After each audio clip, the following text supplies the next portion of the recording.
waaw dama jàppoon ni Moustapha Diakhaté woo nañ ko waxtu bi war nañu bàyyi mu dellu këram ndax gisuma sax lu tax ñu koy woo déglu naa émission bi naam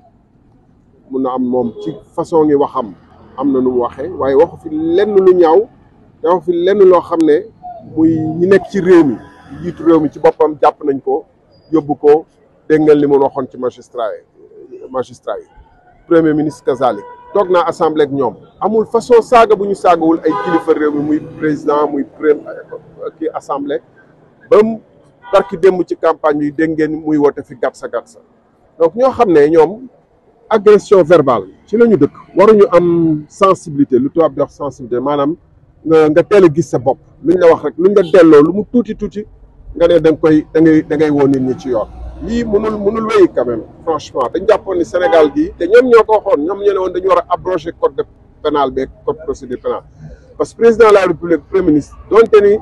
war nañ leen ormal te man dama jàpp ñu leen di ormal ay nit lañu mun nañu wax naka si dul noonu bu nit waxee naka si dul noonu noo koy waxee te wax nañ ko waxaat ko fii defaat loo xam ne dafa safaanoog lu ñu doon wax ñoom man vraiment dama jàppoon ni après élection yi ak seen victoire dañuy apaiser wu ñoom ñoo war a dalal réew mi du ñàkk kenn ñaar ñu wax loo xam ne duñ leen déglu quoi toppatoo sénégalais yi xëy ci liggéey bi nag liggéey pour Sénégal jëm kanam liggéey pour xale yi am xëy pour dund gi wàññeeku pour jafe-jafe yi ñi nga xam ne amuñu bourse di manifester comme tey Ziguinchor ñu régler problème yooyu pas di nekk di fayantu saa yu ne vraiment c'est et Moustapha Diakhaté c'est un ami c'est quelqu'un je sais que ku am orma la kuy respecter nit la ku respecter démocratie la ku xam fu kàddoom war a yem la donc woo ko pour jaay ko doole pour noppaloo ko mais c'est pas normal mais dañ ko jaay doole ñi ko woo képp ku ko woo ba ci président de la République ba léegi ba ci suuf dégg ngeen wax yuñ fi doon wax te kenn woowu leen ndax loolu léegi-léegi ñu téye leen mais nit ñi ne c'est pas normal ñoom ci seen bopp ñu ne dañu war a changer code de procédure pénale tey jii nii parce que président de la République ci réew mi yàlla la daal mun nga wax lu la neex ci ku la neex mais bu yegsee ci président wala premier ministre ñu ne wax nga wax gu tegganu alors que seen jëf la ñuy wax encore une fois président de la République c'est pas parce que dugg nga palais takkal nañ la càkk boobu rek que dootoo wax lu waxul léeg-léeg nga juum wax lu waxul léeg-léeg nga wax lu safaanu lan la ñuy wax dañu war a wax ni que même boo waxee lu dul dëgg nga wax même boo defee lu baaxul ñu ne la lu baax nga wax te ku wax ni waxoo dëgg ñu ne da nga xotti orma président de la République loolu la ñu war a njëkk a dindi ci suñu code pénal parce que réewum démocratie yëpp France États-Unis da ngay dégg ñu naan président bi day ngeen jégal ma ci terme bi mais il ment dañ ko wax frontalement parce que nit ku ne dafa susceptible wax naka si dul noonu bu waxee naka si dul noonu lan la ñuy wax alors vraiment encore une fois man jàppoon ni maa ngi tëddoon noppalu ko jàpp ni gaa yaa ngi xalaat nu ñuy defee seen budget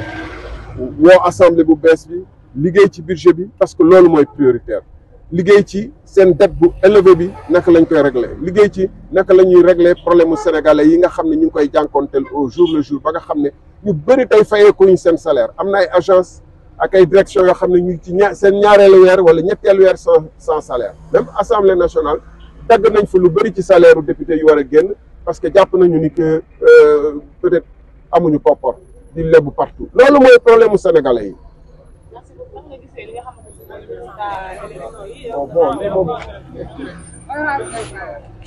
Non, je voudrais dire que je suis moi-même surpris de me retrouver là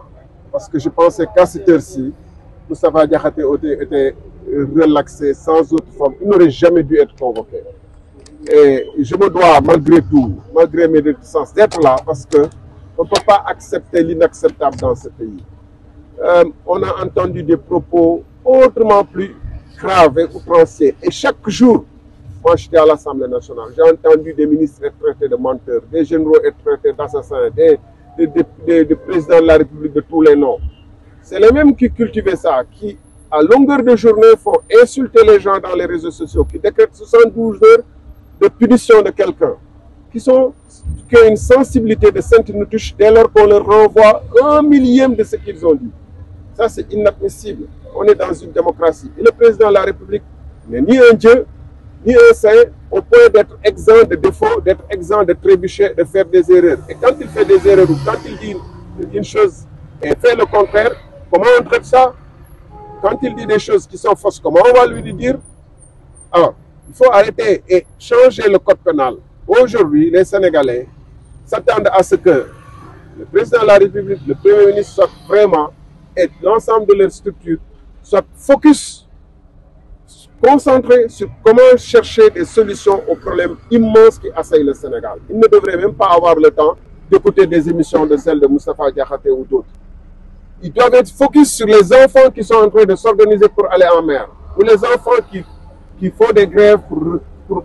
qu'on leur paye leur bourse. Beaucoup d'agences dans ce pays sont à 2 mois, 3 mois sans salaire. La Poste et d'autres entités, la Direction générale de la protection sociale, même à l'Assemblée nationale, ils ont sucré une partie des salaires des députés. Le HCCT, le CESE, n'en parlons pas. Donc, voilà des problèmes graves qui assaillent le pays. La dette, dans 2 mois, ils auront peut-être une échéance qu'il va être difficile de régler.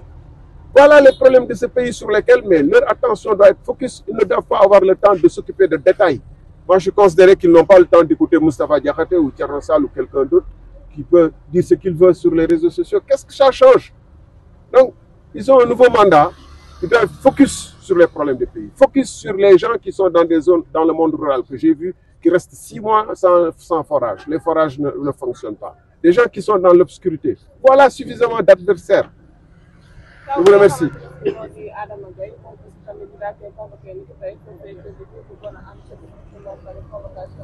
waaw Adama yegg sigul ñu ngi ñaan bu ñëwee bu wax li mu xam ñu bàyyi ko mu dellu parce que fii ay téye nit waxtu Moustapha Diakhaté lépp luñ ko mënoon laaj ci benn waxtu waroon nañ ko mën a laaj mu jeex waaye téye ko fii di ko xaarloo ci ay kii pour kii ko daal ñàkkloo ko kii torturer ko tuuti kii loo ko pour que mu bañ a mu changer position loolu ñàkk xam ku mel ni Moustapha Diakhaté la luñ ko doon laaj mënoon nañ ko laaj en 30 minutes 1 heure te jàpp ma ni war na wax na fi lu tax ñu war ko woo na ma waxee léegi gars yi am nañ suffisamment de noon bi mooy ndóol gi noon bi mooy problème yi fi nekk Sénégalais yi noonu mooy dette bi nga xam ne dans 2 mois ils auront des problèmes pour payer ça loolu mooy seen noonu foofu la leen di Sénégalais yi di seen waruñu am temps di déglu ay réseaux sociaux sax di déglu ay Moustapha Diakhaté ak yoon ak ay Adama Gaye réew nag gis nga taw ni sama dafa def ay révélation yu doy waar ci décès bi nga xamante ne si nag moo di Moustapha Ba fekkee dafa am ay révélation yi mu xam ci dossier yi loo xam ne bokkul ak kii dina ko wax ak ñu ko convoqué man honnêtement dégluwuma ko honnêtement man mi bu ma amul temps déglu li Adama Gaye wax je pense que gars yi nga xam ne chaque jour dina am ñu bëgg a dem géej chaque jour am na ay agresseurs chaque jour am na ay kii waruñu nekk fii mu ne cybercriminalité chaque jour ñu sàcc ay xaalisu nit di këf ay portable nit di woo demee police ñu ne la mënuñu topp cas yooyu ñu këf ay alalu jàmbur ci mbedd mi te loolu war nañu toppatoo loolu quoi moo ëpp solo.